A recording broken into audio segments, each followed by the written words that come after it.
چوتھی زندگی شروع ہو گئی، عالم برزخ۔ وہ زندگی ہے، موت نہیں ہے، اس کو تو سب مانتے ہیں۔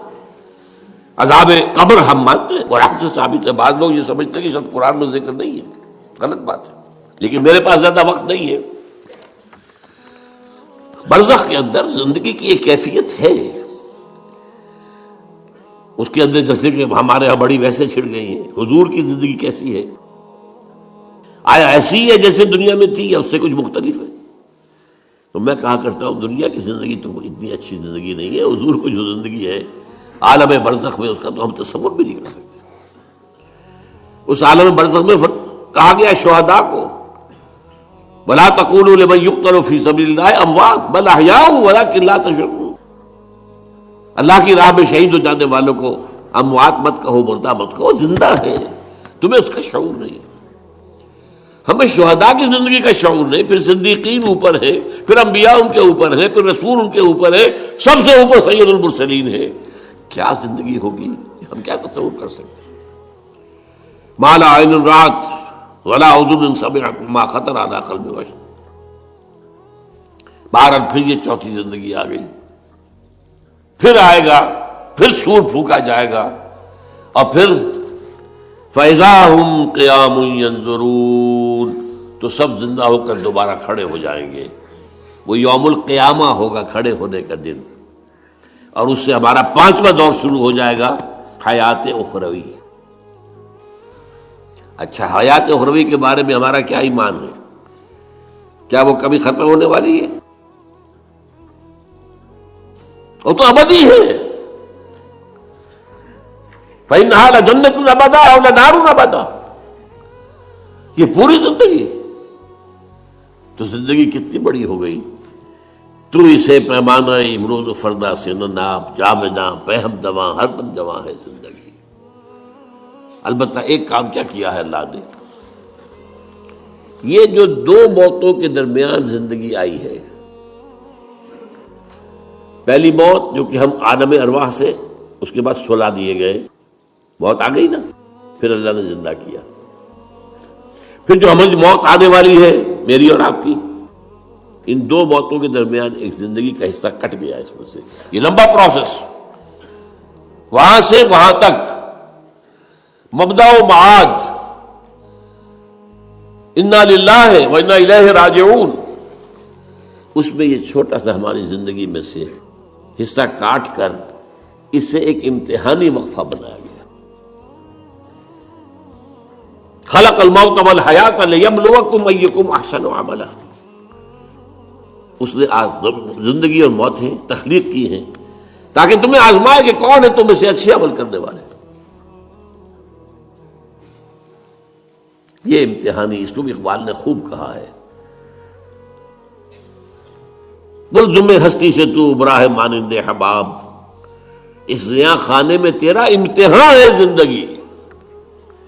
اب امتحان 3 گھنٹے کا بھی ہوتا ہے تو وہ 30 سال کا بھی ہو سکتا ہے، یہ تو ایک کوانٹیٹیٹیو ایلیمنٹ ہوا، امتحان ہے، ٹیسٹنگ از ٹیسٹنگ۔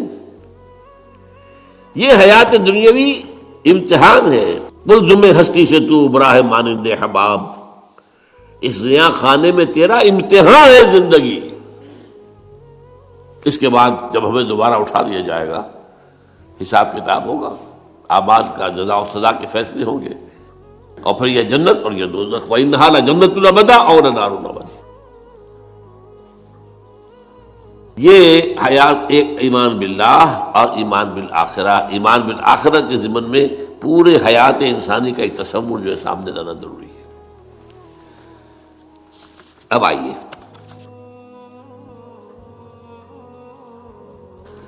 میں نے کہا تھا تخلیق کے بارے میں کچھ باتیں آپ کو بتاؤں گا، یہ جدید سائنس کے حوالے سے بھی بہت اہم چیزیں ہیں، اور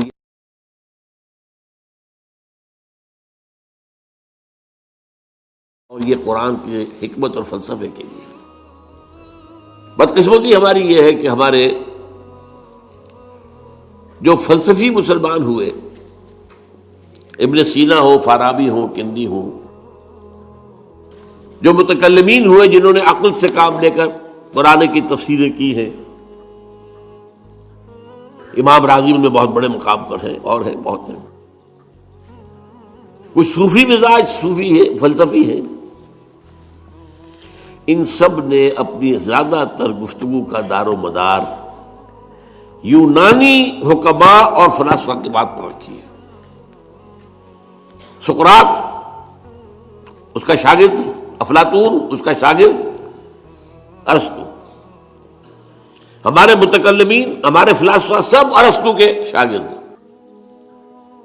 ہمارے صوفیہ اکثر و بیشتر افلاطون اور پروٹائنس فلاطینوس ان کے شاگرد. لہذا مولانا روم نے بڑا شکوے کے انداز میں کہا تھا، چند خوانی حکمت یونانیہ.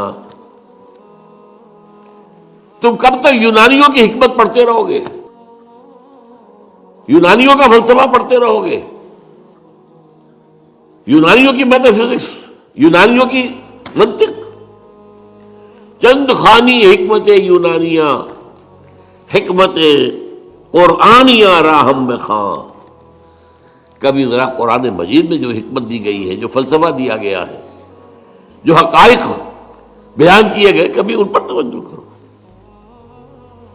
اللہ تعالیٰ توفیق دے. میری دلی آرزو ہوگی کہ آپ میں سے جو ذہین لوگ ہیں، ظاہر بات ہے کہ یہ میدان ہر شخص کا نہیں ہے. حضور صلی اللہ علیہ وسلم کا جو افرادی انفرادی سطح پر انقلاب برپا کرنے کا پروسیس ہے، 4 الفاظ ہیں اس میں ٹاپ پر آتا ہے حکمت. یتلو علیہم آیاتہ یزکیہم ویعلمہم الکتاب والحکمہ. حکمہ یہ تعلیم محمدی صلی اللہ علیہ وسلم، تربیت نبوی صلی اللہ علیہ وسلم، اس کی سب سے اونچی منزل ہے تعلیم حکمت. تو ظاہر بات ہے کہ ہر شخص اس کا اہل نہیں ہوتا. یہ اللہ تعالیٰ نے ظاہر بات ہے سب کو ایک جیسا نہیں بنایا ہے. جسمانی قوتوں کے اعتبار سے بھی فرق و تفاوت ہے، ذہنی صلاحیتوں کے اعتبار سے بھی فرق و تفاوت ہے. جن لوگوں کے اندر یہ فلسفہ اور حکمت کا ذوق ہو وہ اس معاملے میں آئیں، سوچیں، پڑھیں. میری یہ چند باتیں ہو سکتا ہے کہ ان کے لیے چشم کشا ثابت. وہ کتاب اس وقت میری جو ہے ایجاد و ابداع عالم، وہ آؤٹ آف پرنٹ ہے، موجود نہیں ہے. انشاءاللہ جلدی ہی پرنٹ کروا لیں گے دوبارہ. دیکھیے تخلیق کا مرحلہ اول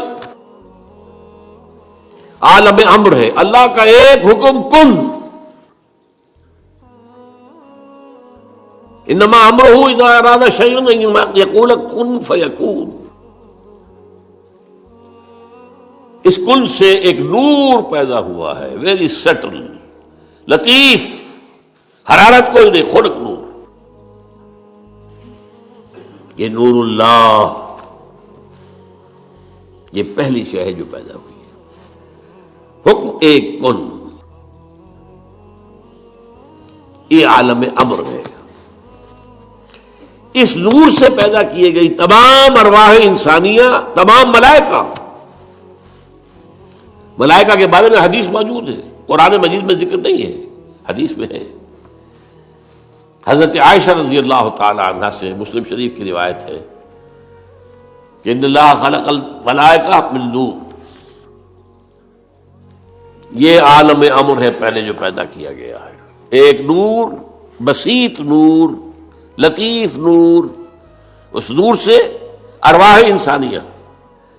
انہی میں ایک روح محمدی بھی تھی نا، جس کو نور محمدی بھی کہا جا سکتا ہے. یہ لفظ جو ہمارے ہاں کہا جاتا ہے نور محمدی، نور اس لیے کہ روح نورانی ہے، ملائکہ نورانی ہے. اللہ نے فرشتوں کو نور سے پیدا کیا. اچھا، اب اس تخلیق کا دوسرا مرحلہ آیا. یہ پہلی تخلیق جو میٹا فزیکل ورلڈ کی ہے، دوسری تخلیق ہے فزیکل ورلڈ. ایک اور امر کن، اور اس سے ایک بگ بینگ پیدا ہو.